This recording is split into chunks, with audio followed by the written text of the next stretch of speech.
Okay, so we're ready to start the afternoon session. And let's see.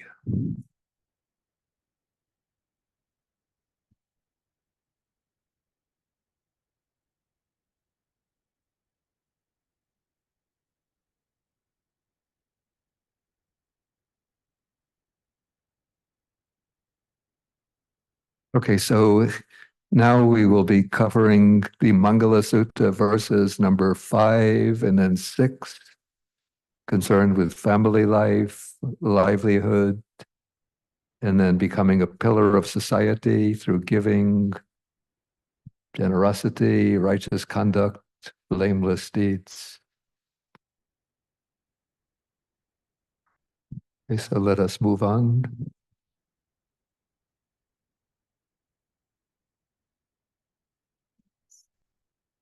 This one. Yeah. Or minimize it completely. And what? Or minimize it completely, either way. Okay. Okay, so now we're in verse 5, and I title this section, Fulfilling Family Responsibilities. And it starts off with Mata Pitu Patanang, which is supporting one's mother and father. And I would say that this particular verse is extremely important in relation to the household life, because the Buddha sees the family as sort of intermediate stage between the individual and the greater society. And we experience this, that it's in the family that we receive our conditioning as children, that we're brought up with certain values, and that we learn things like respect, care for others. That is, if it's a wholesome family life. But I'd say the great problem now with the contemporary West, particularly the United States, like back in the 1950s, say when I was growing up, the old extended family got sort of split into what they called the nuclear family, which would be generally parents, mother and father, and then often just two children.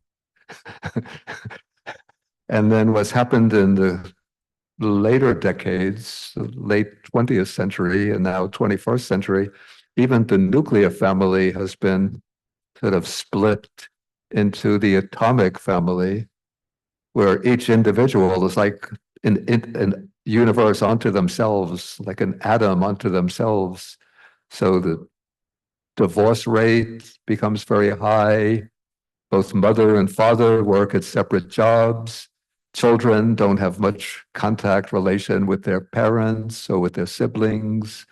And so that kind of breakdown of family life encourages an extremely intense form of individualism, where each individual is just out to pursue their own individual purposes and very little sense of a responsibility to a greater whole.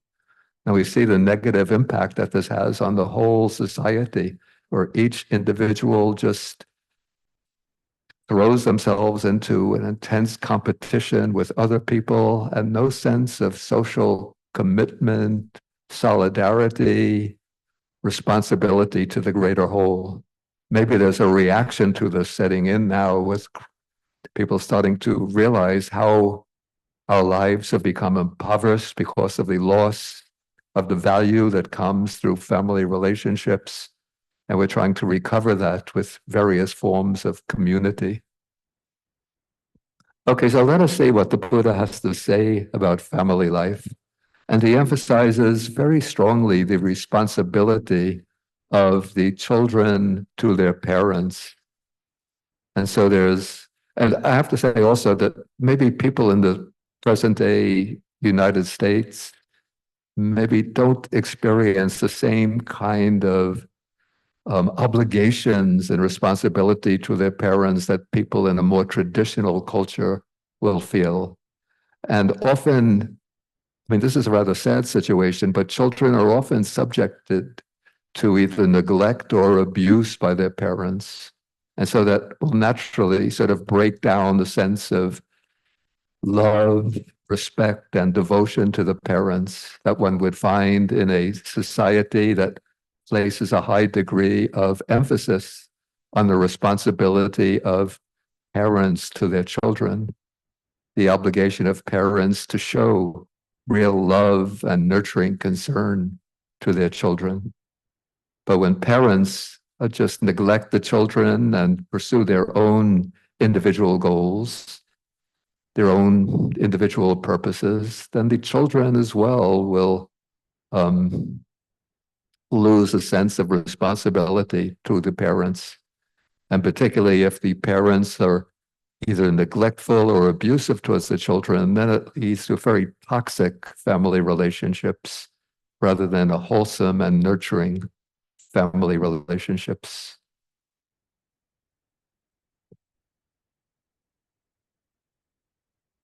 Okay, so here the Buddha says that there are two people that are not easily repaid.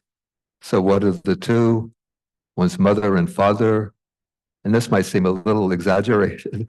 Even if one should carry about one's mother on one shoulder and one's father on the older, and while doing so should live 100 years, even by that, you would not be doing enough for your parents, nor would one repay them. Why is that? Because parents are of great help to their children. They bring them up, feed them, and show them the world. So even though the parents might be neglectful to the children, but at least the minimum that we can consider is that we obtain this body from the parents. It's a combination of the genes of mother and father. And so we come out from the mother's womb, and hopefully in infancy, the mother will nurture us and the father will look after us.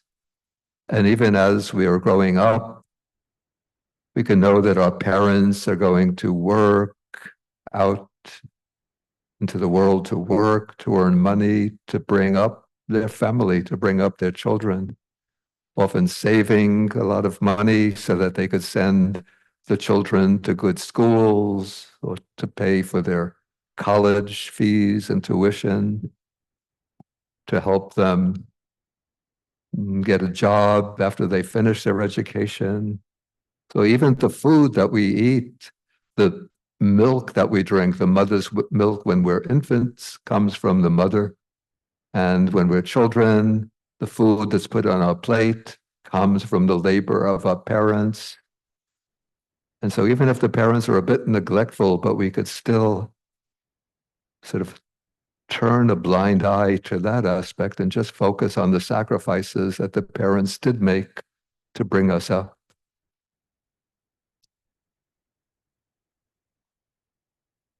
Okay, but then the Buddha shows how we can repay our parents. So one who encourages his unbelieving parents, settles and establishes them in this is faith. I know the word faith sometimes has a negative connotation or ambience for those who have brought up in a rather strict, dogmatic Christian faith.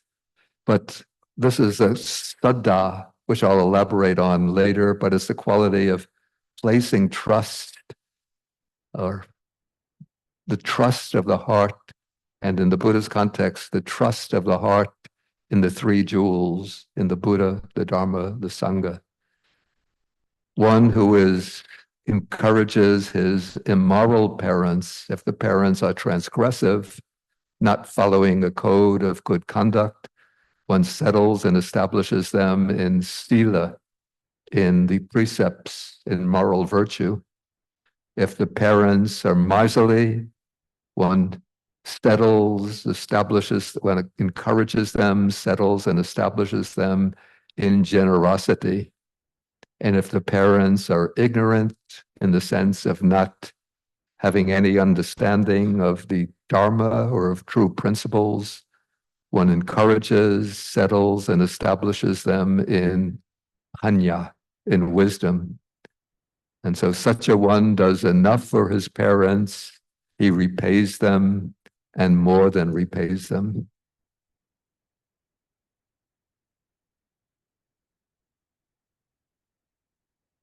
Okay, then I just wanted to jump down.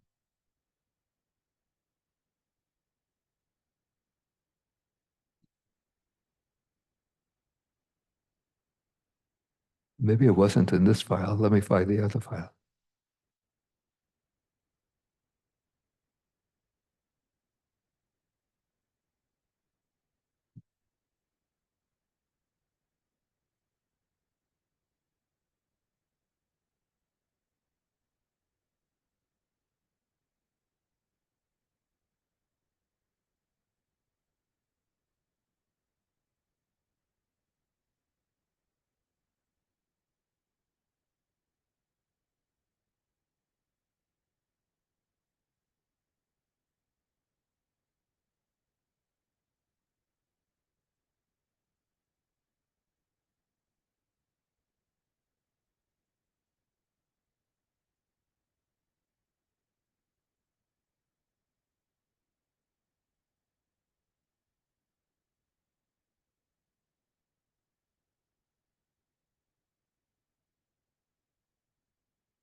Yeah, it was this one.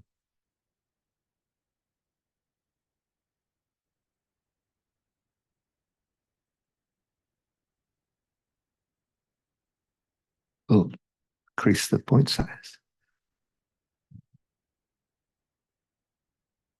Yeah, this is the sutta on worshiping the six directions, where the Buddha takes up this Brahminic theme of worshiping the six directions and gives it his own interpretation.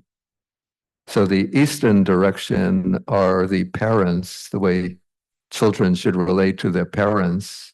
And this is what they should do for the parents. They should support them in old age, perform their duties for them, keep up the family tradition. That is, if the parents have been supporting a particular charity, they should continue to support that charity. They should make themselves worthy of their inheritance. And then this is important in the Buddhist tradition. After their death, offer gifts in memory of them. So a very common practice, say in a country like Sri Lanka, after the parents pass away, I think it would be like first 7 days after the passing, the children will organize a Sangika Dana, that's an alms offering to the monastic community. 7 days. Then I think it's done 1 month after the passing. And then another one is done 3 months after the passing. I think in the Chinese tradition, it's 49 days after the passing. So we don't know what the real auspicious period is. And then, so 3 months after the passing, and then 1 year after the passing. And then every year, roughly the date of the passing away of the mother and the father, they will offer a dana, an offering to the Sangha. And that is supposed to be like a source of merit. And then one does a dedication of the merit to the parents. So idang no nyati nang hotu sukitahantu nyatayo. So whatever merit I've acquired by this, I offer this merit up to my departed relatives.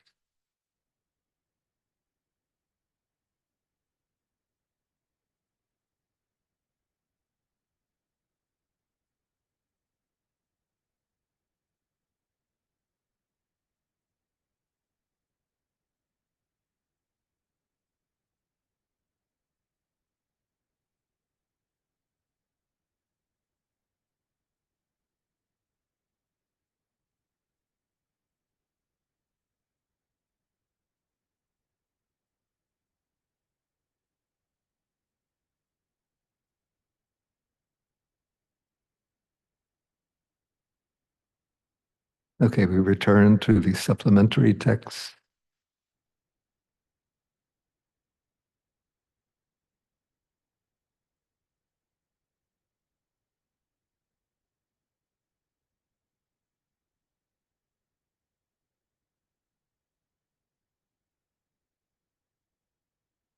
So there's mata pitu pitanang, supporting parents, and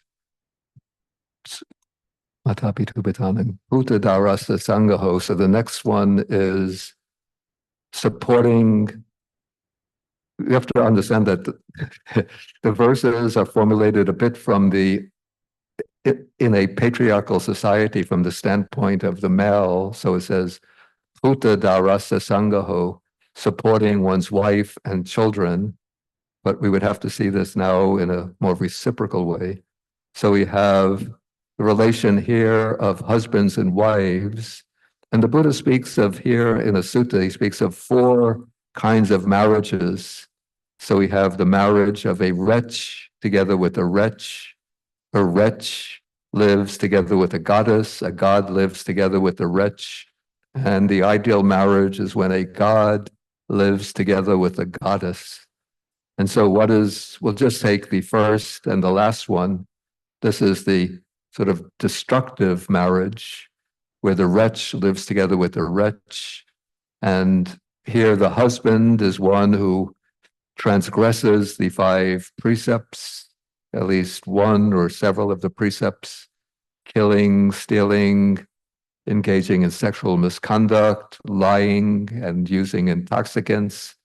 He's immoral, of bad character, and he is obsessed by the stain of miserliness, and he abuses and reviles ascetics and Brahmins. In the ancient Indian context, it was considered of vital importance for the family to support virtuous renunciants and Brahmins, whether they are followers of the Buddha's teaching, the Jain teaching, the Brahminic teaching, or any other spiritual teaching in which the renunciants live lives of virtue and contemplation. So the Buddha encourages his lay disciples even to support the ascetics of other schools of thought, not only his own disciples. Okay, but this is the case where the husband is one who is miserly, and so when ascetics and Brahmins come to the house on alms round, he scolds them. Why don't you get a decent job? You're just a parasite living off the hard work of other people. Get away. We're not going to give anything. So that is the way they abuse ascetics and Brahmins. And his wife is exactly the same in all respects. And then the ideal marriage is one in which a god lives together with a goddess.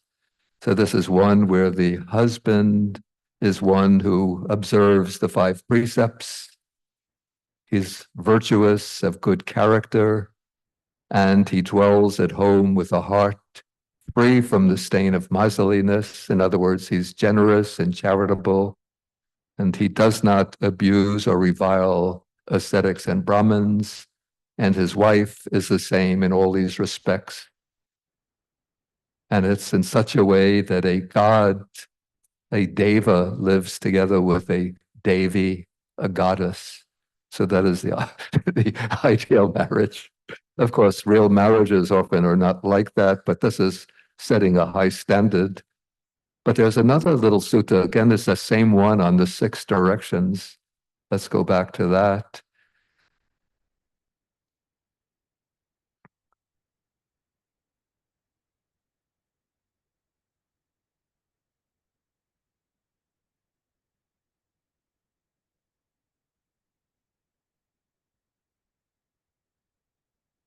Which the Buddha spells out again in this schematic form, some of the duties, the responsibilities of the husband to the wife. Let's see, and the wife to the husband.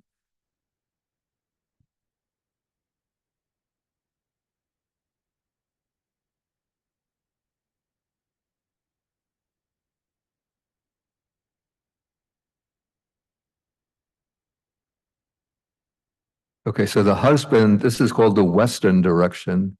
The husband worships the Western direction in relation to his wife. He honors her. He doesn't disparage her.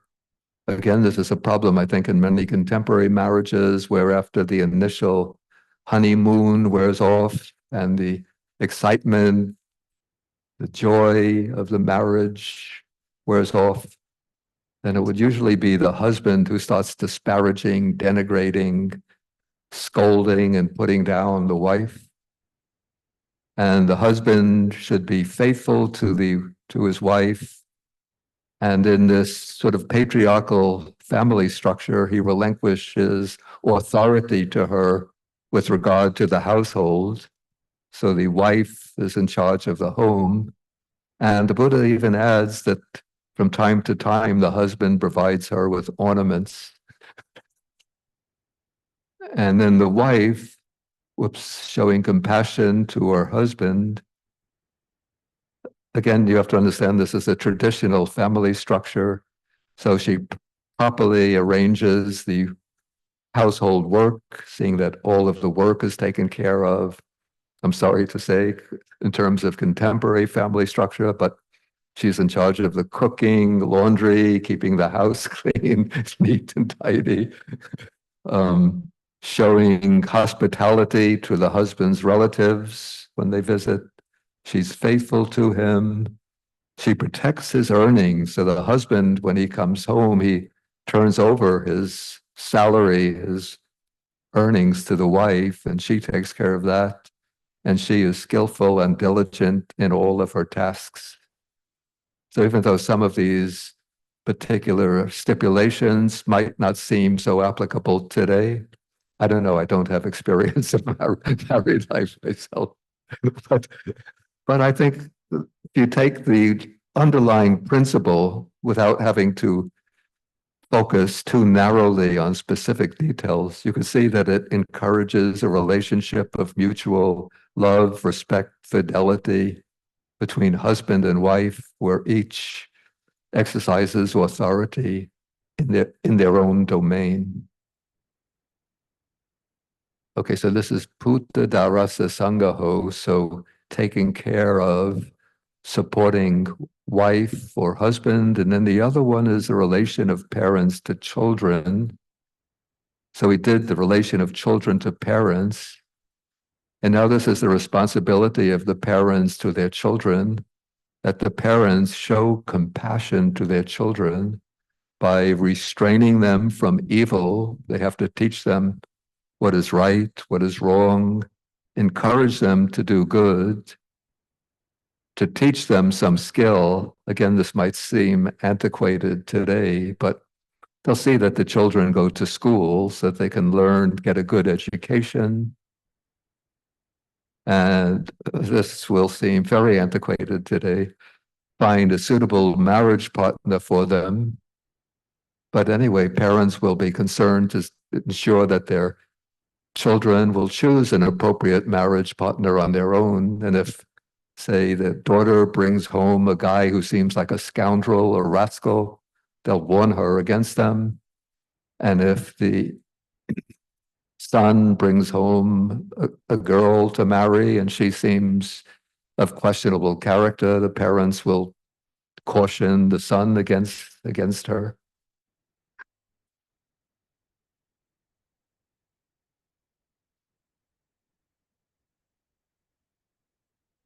I want to mention one way in which one experience I had as a child, which has always remained deeply imprinted on my memory. I know I might have been about 6 or 7 years old, and we lived in a house in Brooklyn, 3-story house. I think my parents, myself, my sister were on the ground floor, my grandmother on the middle floor, and there was a renter on the 3rd floor. And at the corner stationery store, I saw in the window a pen and pencil set. And maybe I'm 7, 8 years old, but I was obsessed with that pen and pencil set.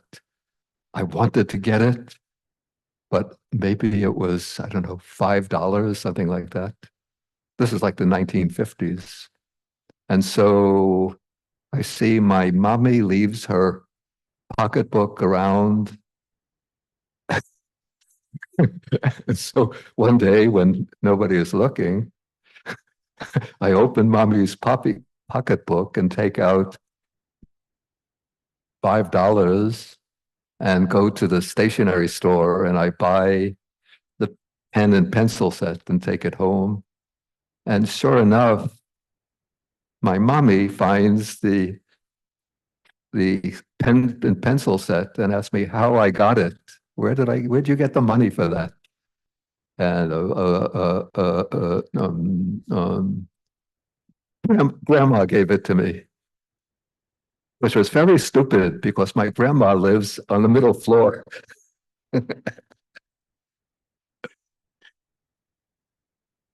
And so I go, my mother says, wait a minute here. She goes up to the middle floor, comes down. Grandma didn't give you the money for that pen and pencil set. How did you get it? And then I said, I had to confess the truth that I took it out of her pocketbook. And then she told me, she said, the fact that you stole the money was not very good. But what really disturbed me is that to cover up your act of theft, you told a lie. And she impressed on me the need to be truthful all the time.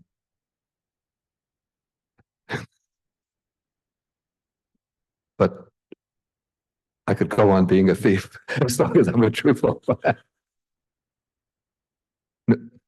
No, that was just a joke. Okay, so you can go back now.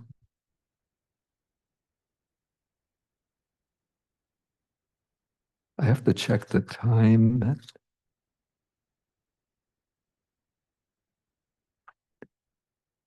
Okay, I think we're doing well as far as time goes.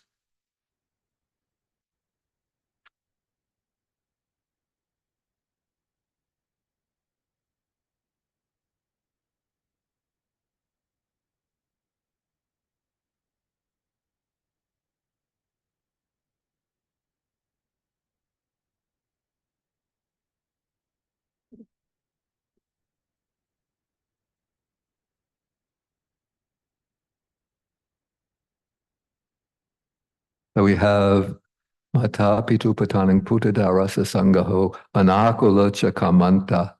So the next mangala or blessing is a harmless occupation. So kind of occupation that falls, say, within the heading of what we would call right livelihood. And there are some texts which lay out against the background of the Buddha's time kinds of wrong livelihood that a lay follower should avoid. So the text mentioned 5 types of trade. So one of these is trading in weapons. And, this has just exploded today with all of the gun shops and so many of the states. They were abolishing all kinds of restrictions on the purchase of guns and knives and other weapons. And we have this Congress, especially the Senate, which is almost controlled by the National Rifle Association and several other gun associations. And there's always the claim, the Second Amendment, the most sacred stipulation of the entire Constitution, the Second Amendment, that there should not be any restrictions on gun ownership. And so we have this trading in weapons as something to be avoided. And I would even say to avoid owning any kind of lethal weapons. Okay, trading in living beings, which could also possibly meant, probably it had a broad application, including raising animals for slaughter and selling animals on the market to be slaughtered and sold for meat. And also in the Buddha's time, it included dealing in slaves and purchasing human beings who have been enslaved and then selling them on the slave market. Okay, then trading in meat, which is distinct from trading in the living beings. Trading in living beings is raising the animals for slaughter and then selling them for slaughter. Trading in meat is actually, taking the meat and selling it. Trading in intoxicants, in alcohol, in liquor, alcoholic drinks, as well as in the drug and narcotic trade, and trading in poisons. So those are 5 types of trades that a lay follower should avoid. Probably today we could vastly amplify the types of unwholesome livelihood, and so many industries and have sometimes like very indirect connections with some of these principles of wrong livelihood. And sometimes it's actually difficult to navigate the question, can I work for this corporation or company, when it's one other branch of it involves some type of wrong livelihood. Like one of our friends was offered a job, I think, working for a chemical company that also produced, what do you call this? Toxic chemicals that kill insects and mice. Pesticides.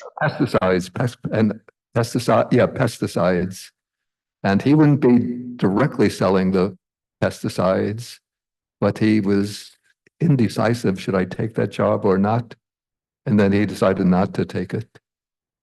And often you could be working for one company, and that company is manufacturing weapons that are being used for lethal purposes, maybe exported to Ukraine, to Israel, to countries in the Middle East that are using the weapons for destructive purposes. But you are just in a branch which is maybe manufacturing computer parts. And then you have to wrestle with that question, should I work for this company or not? And sometimes, I can't provide answers to all of those types of questions. But basically, you have to choose a livelihood in which you feel comfortable, that you're earning your living by a right livelihood. Okay, then there's another sutta in which the Buddha is speaking about the ideal type of livelihood, the way in which a layperson earns their living. And so the ideal layperson is one who seeks wealth righteously, who earns their living by right livelihood in a way that doesn't involve inflicting harm or violence on others. Then he uses the wealth to make himself or herself happy and pleased. They share the wealth and do meritorious deeds. So they divide up the wealth and use a portion for themselves, their family, their community, with another portion they use for charitable purposes. And then they use the wealth without being tied to it, infatuated with it, and blindly absorbed in it, seeing the danger or drawback, say, in the attachment to the wealth, and understanding the escape, that is the non-attachment to the wealth. And so the Buddha says that the lay follower who earns his living in such a way can be praised on those 4 grounds.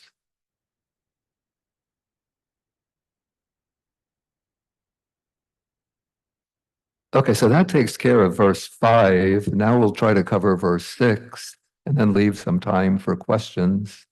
So this is what I call becoming the sort of unifying principle behind this verse. I call it becoming a pillar of society. So extending one's good conduct beyond the rather narrow boundaries of one's own family and contributing to the rest of the society or the community or society. So one of the great pillars of this is dana, danancha, dhammacharyacha. So danang, of course, is giving, motivated by generosity. And then there is a stock formula that we encounter many times in the text, that the noble disciple dwells at home with a mind free from the stain of miserliness, freely generous, open-handed, delighting in relinquishment, devoted to charity, delighting in giving and sharing. So this is accomplishment in generosity.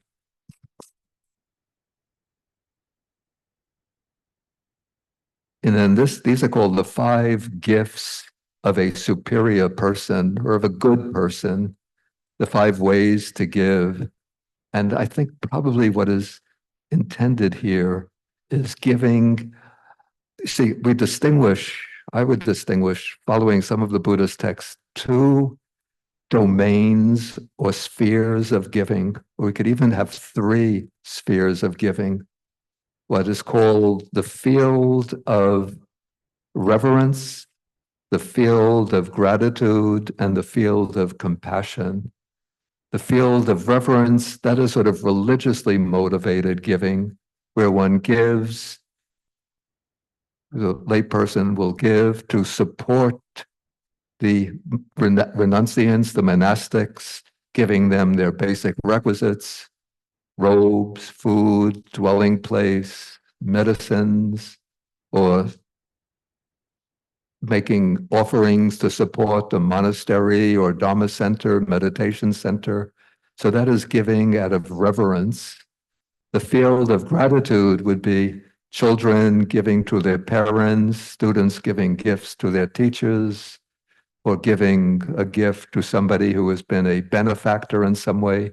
So you express your thankfulness by giving gifts to them. And then the field of compassion is giving to those who are poor, in need, who are suffering in some ways, and you give for the purpose of relieving their suffering or promoting their well-being. And so the gifts that are mentioned here, this seems to be the gift of reverence. So you give the gift out of faith because you have faith in the teachings of the recipients of the gift. You give the gift respectfully. One gives at the right time. And then you give the gift with a generous heart. And then this is important. You give the gift without denigrating the receiver, thinking that because I'm giving and you are receiving, that by receiving somehow you are inferior to me. So you give with this kind of almost arrogant, overbearing frame of mind. So one avoids that and one gives respectfully, humbly to the recipient. And then to emphasize the value of giving, there's a beautiful little statement from the Buddha. He says, if people knew as I know the result of giving and sharing, they would not eat without having given, nor would they allow the stain of miserliness to take root in their minds. So even if they were down to their last morsel of food, they wouldn't eat without having shared it if there was someone to share it with.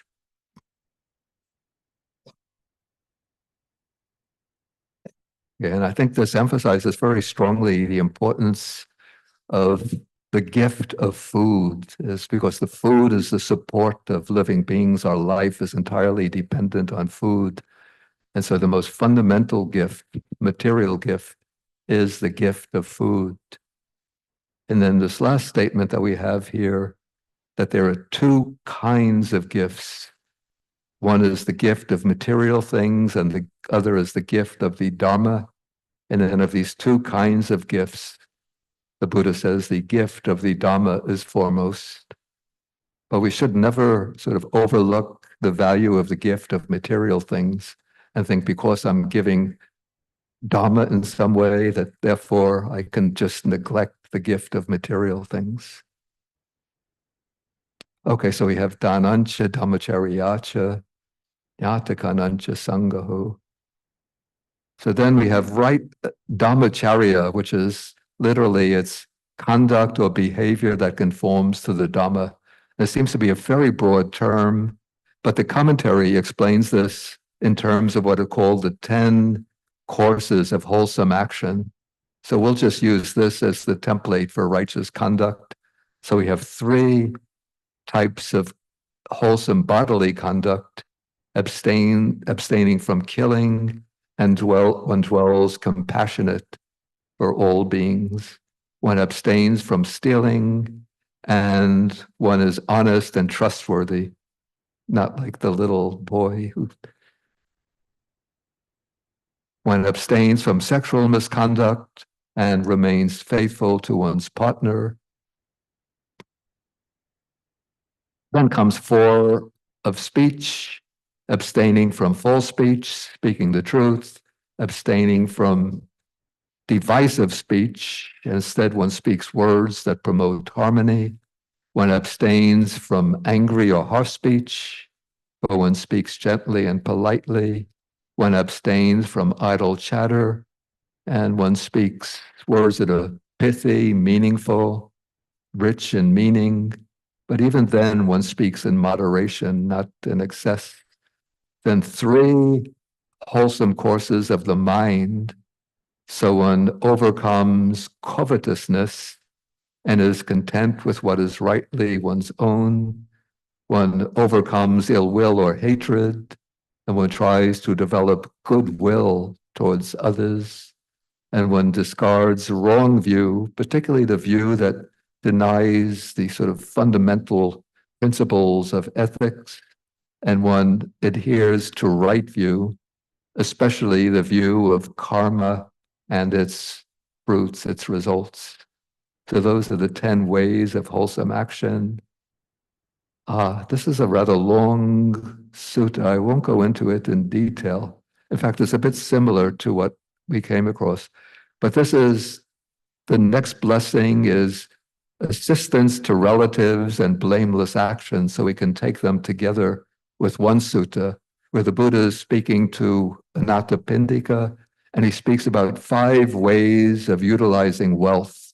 So the first, you earn the wealth by right livelihood, by energetic striving, and then you make yourself happy and pleased.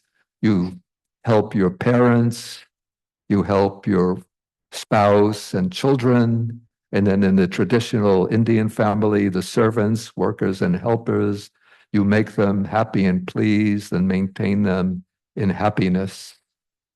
Second, with the wealth that you acquire, you make your friends and companions happy and pleased. And then the third is that with portion of the wealth, you make provisions against losses that might arise because of fire, floods, kings or bandits, or taxation or bandits, or unloved heirs. So this would be in effect meaning you take out an insurance policy. The fourth is that you use a portion to make the traditional oblations. This would be gifts to relatives, a portion to entertain guests at your home, and then for making offerings to the ancestors, traditional Indian ritual, paying taxes to the government, the king, and then some offerings to the deities. Again, this is traditional ancient Indian culture.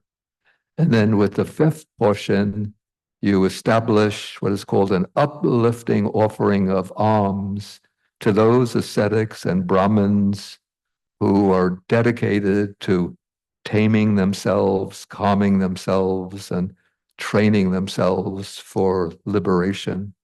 So that is the 5th use of wealth. There are more texts here, but I'll just take this one text where the Buddha speaks about 4 kinds of people found in the world, one practicing for his or her own welfare, but not for the welfare of others, the one practicing for the welfare of others, but not their own welfare, one practices neither for the welfare of themselves nor others, and the one who is practicing both for their own welfare and for the welfare of others. Then of these 4, the Buddha says that, well, the way that one practices for one's own welfare and the welfare of others is that you personally observe the 5 precepts, and then you encourage others to observe the 5 precepts. At least that's one of the ways of practicing for one's own welfare and the welfare of others. And of these four kinds of people, the Buddha says the foremost, the best, is the one practicing both for their own welfare and for the welfare of others. Okay, so I wanted to leave a little time for questions. And so if you do have any questions, you can do so by raising the hand. Okay, so I see over here, do we have that microphone? Okay, Thank you, Bante. I have a question about the advice regarding abstaining from divisive speech. except, Abstaining from divisive speech. yeah. I often find in my own life that it is necessary to say truthful things that are very divisive in Yeah. order to protect the welfare of others. Yeah. I just wondered if you could, because I found myself very resistant to the advice to abstain from divisive speech because it made me feel. Okay, that's quite a good question, quite a valid concern. And so you say that you sometimes find it necessary to say things that are divisive to sort of safeguard the welfare of others. Yeah, so I think what's important here is again, it's the intention or motivation of the speech. Yeah, it's almost inevitable when you say things that anything that steps beyond the most meek, polite, conciliatory speech on any kind of inflammatory issue that is going to create division. And I've been in that situation quite a few times myself.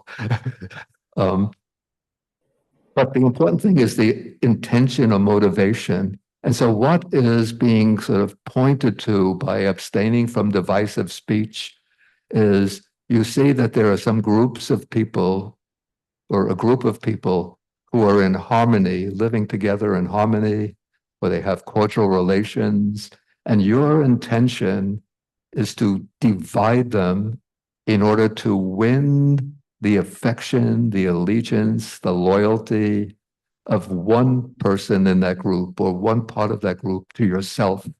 So you want to create enmity between them because you want to get those people to be on your side. Yeah, so that is really what's intended here.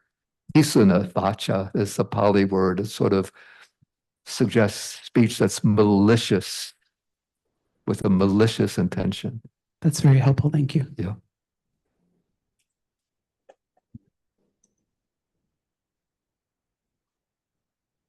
My name is Tej. Wait, I don't see the person. Oh, okay. Yeah, my name is Tej, Tej, Tej. I couldn't ask this question before, so I don't know if I can ask you regarding rebirth. I wanted to know what is the difference between Buddhist rebirth and other religions' rebirth? Is there any difference? Oh, I see the difference in the concept of rebirth.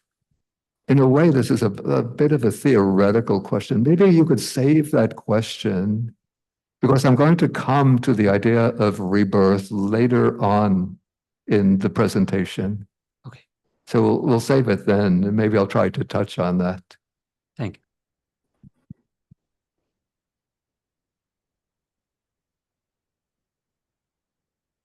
Okay, does anybody here? If not, then I will see if anybody online.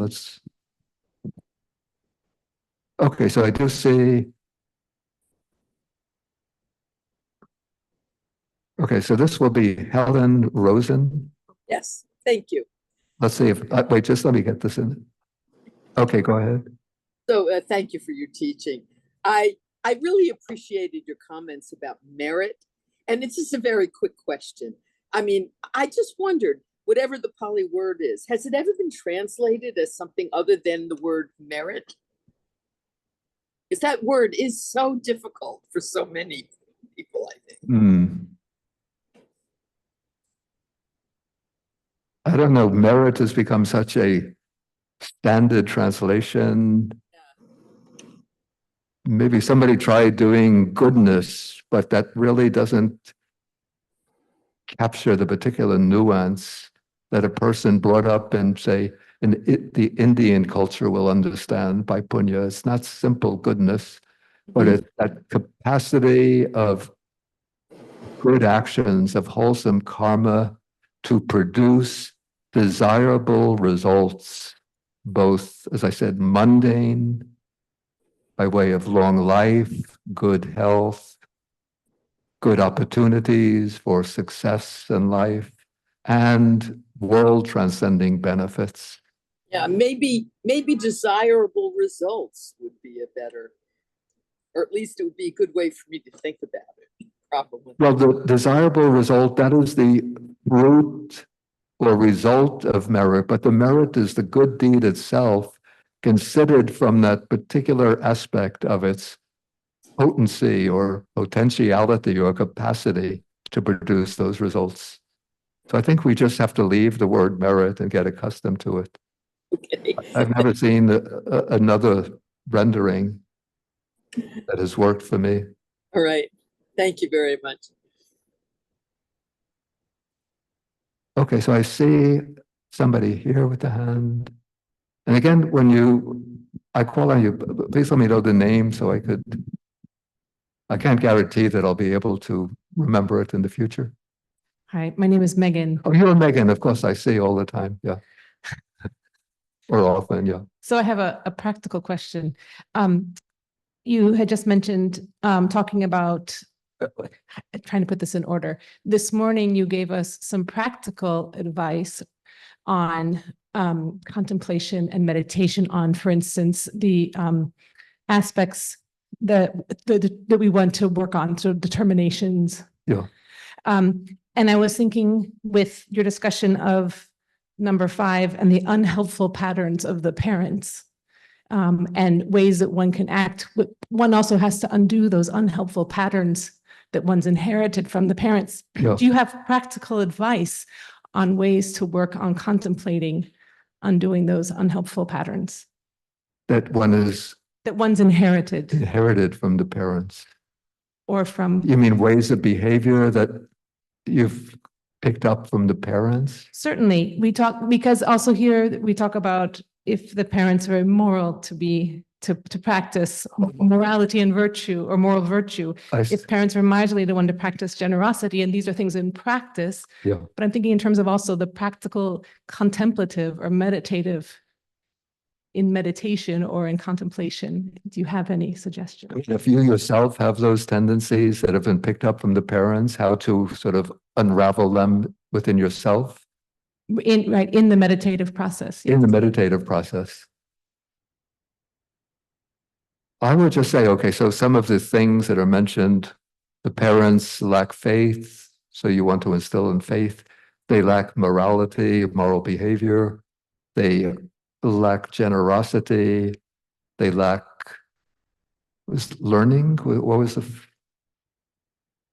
Yes, ignorance. faith, morality, generosity? The last is wisdom. There was learning. Was that mentioned?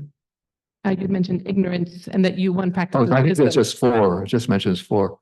Okay, so what one would do, just as I mentioned in the morning, making the resolution. So if you see, of course, to undertake this practice, it already presupposes some degree of faith that the process will work. So if you see like tendencies towards unwholesome action, this would be like moral transgression. Actually, to reduce that, what you would do is just remind yourself of the 5 precepts. And it's a practice to do really every day. It should be part of one's Dharma practice, is to recite the 5 precepts. Well, say kneeling in front of if you have a home shrine, then you would recite the 5 precepts, and that imprints them on the mind so that it builds in a resistance to any actions that violate those precepts. And then to overcome miserliness and develop generosity, then I think it's, as I said this morning, it's not enough just to make the resolution, but one begins with little gifts. And as you begin with little gifts and you get the joy of giving, that encourages one to become more and more generous so that one could give very generously.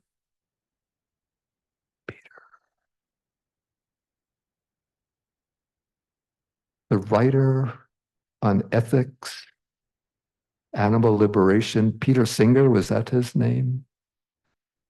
He's Australian, right? Okay. I think he said that a person who and maybe he's thinking of people in Australia where we don't have, maybe they have more equitable incomes there, but he said a person should really be able to use a third or even a half of their income for purposes of charity. And it really brings so much delight to the mind to be able to give generously. Okay, so that is overcoming miserliness. And then for wisdom, again, it's not enough just to do the resolution to develop wisdom, but you learn the Dhamma and practice the Dhamma, and that will bring the growth of wisdom. Okay, we could take one more question before a break. And we have the person here, My name is Janine, Janine. Yeah. and I would like you to expound a little bit on relationship with parents and or siblings if they are not amenable to me bringing the Dhamma to them. So, If they're not amenable yes, to parents and siblings. yes. Yeah. You know, one shouldn't try to impose the Dhamma on one's relatives if they're not open to it.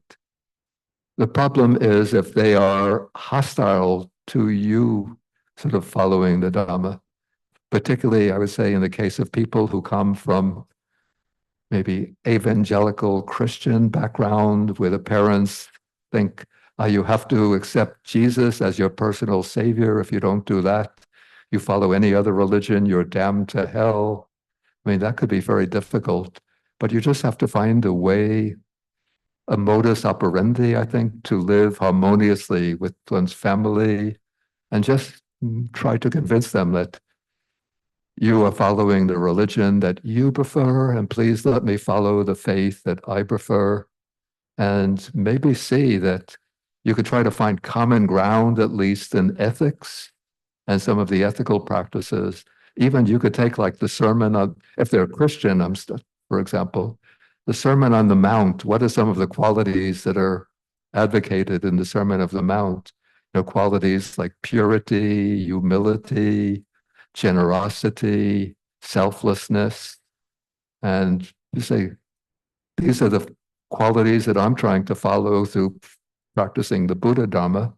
And those are the qualities that Jesus, the historical Jesus, advocated. And then Jesus advocated universal love. And so I'm practicing metta bhava. You don't have to use the Pali word, but what I'm practicing is developing the quality of loving kindness towards everybody in this world. So you could say that though I'm a declared Buddhist, but I'm following many of the teachings of Jesus. You could see if that would work. If it doesn't, sometimes you just have to metaphorically sign a peace treaty with them, just to agree to disagree. And at least if you could find friendly and loving relations in other domains and just leave religion and probably politics aside. Okay, the person in the back, maybe if there's a very short, simple question. I saw a hand in the back.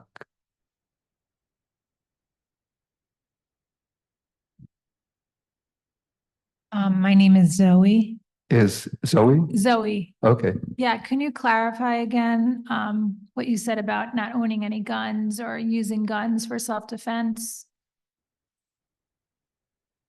Did I? Yeah, what I said is that there's a kind of explosion of the guns and these semi-military assault rifles in this country. And it creates a very dangerous situation where people, when they have these guns, they're tempted to use them. And so it leads to a proliferation of, crimes and murders in this country. So what I say is that my opinion is best not to even possess a weapon like that. Okay, thank you. But just keep your doors, if you keep your doors locked at night, then you don't have to be concerned about self-defense. Okay, I think we have a break now. Let us see.